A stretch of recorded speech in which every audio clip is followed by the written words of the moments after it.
ඔයාලා දන්න තවත් කොටස් දෙකක් තමයි මේ. බලන්නකෝ. මේ පැත්තේ තියෙනවා කූරු 3ක් සහිත ප්ලග් ටොප් එකක්.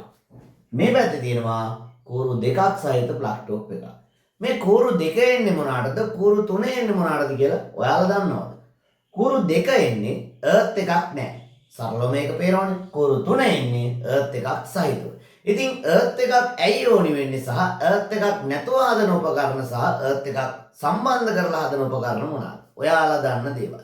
ඔයාලා ගොඩක් වෙලාවට දැකලා ඇති ටීවී, රේඩියෝ වගේ දේවල් ඊළඟට ෆෝන් එකේ මේ ටෝච් එහෙම charge කරන්න වගේ මෙන්න මේ වගේ ඒවට.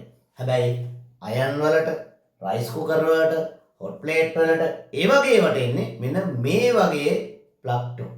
ඇයි එහෙම කරන්නේ? විශේෂයෙන්ම ටීවී රේඩියෝ වගේ ඒවා නිෂ්පාදනයේදී වැඩිපුරම තියෙන්නේ ප්ලාස්ටික්. ඒකේ ලෝහ කොටස් ගැටෙන ප්‍රමාණය අපේ අඩුයි.